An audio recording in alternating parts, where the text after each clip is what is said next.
Corona महासंकट से उबरने के लिए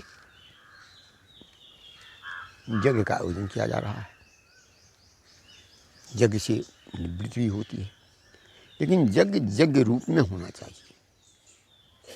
जैसे विज्ञान एक सत्य है, वैज्ञानिक प्रत्येक क्रियाकलाप यदि नियम से किए जाएं तो वह फल देते हैं, लेकिन उसमें बहुत सी सावधानियां बरतनी पड़ती है। वैसे यज्ञ एक सूक्ष्म जगत का एक बहुत ही कंट्रोलिंग पावर है।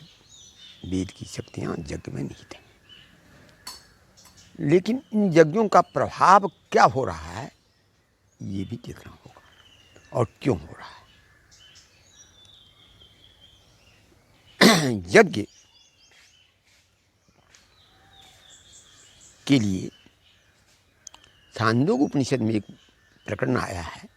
इसमें उषस ऋषि जाते हैं, एक राजा यज्ञ कर रहे होते हैं और वो कहते हैं कि प्रस्तोता से क्या तुम प्रस्तोता के देवता को जानते हो? उद्गाता से कहते हैं क्या तुम उद्गाता के देवता को जानते हो? प्रथर्ता से कहते हैं क्या तुम प्रथर्ता के देवता को जानते हो? और तीनों नहीं जानता था, तो उनका तीनों का मस्तक गिर जाएगा।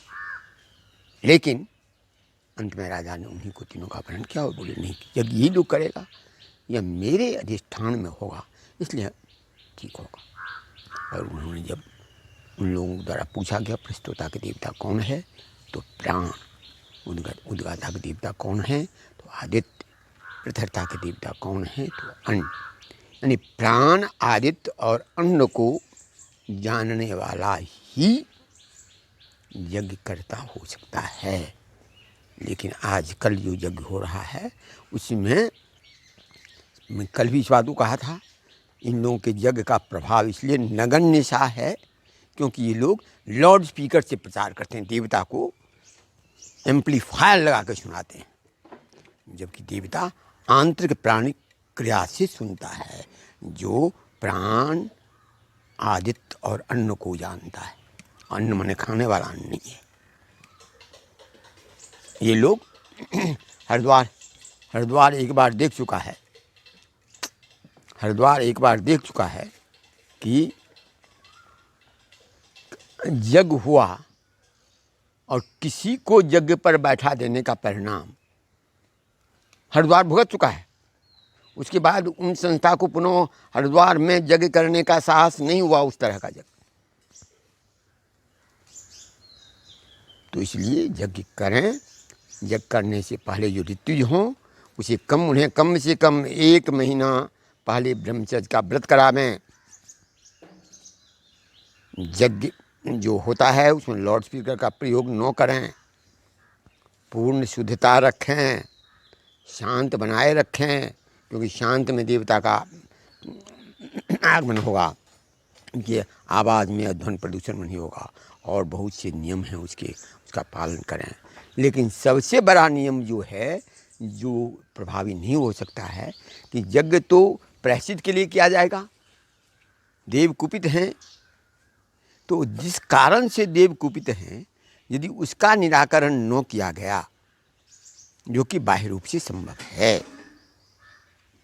कि देव कल भी मैंने कहा था कि रुद्र अभी रौद्र रूप पकड़े हुए हैं, इसका परिणाम और विकट आने वाला है।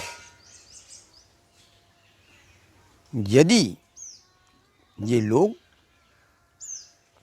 इन वस्तुओं का ध्यान नहीं करेंगे, जिन कारण से प्रकृति के दोहन के का परिणाम स्वरूप यह कोरोना बीमारी है, या और अनेक विपदाएं जो पूरे विश्व में आ रही हैं, उसका मुख्य कारण प्रकृति का दोहन है।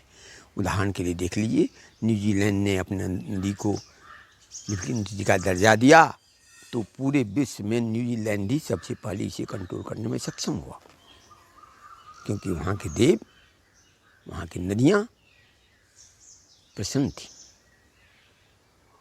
लेकिन हमारे यहाँ गंगा जैसी पवित्र नदी जो शिव की जटा से निकली हुई है, जिस हिसाब से दोहन किया जा रहा है, और हरिद्वार वासी जिस गंगा के लिए तप होता है, उस तप का जो सरकार तपस्वी का मर्डर करती है, ये लोग मौन दृष्टा होकर देखते हैं।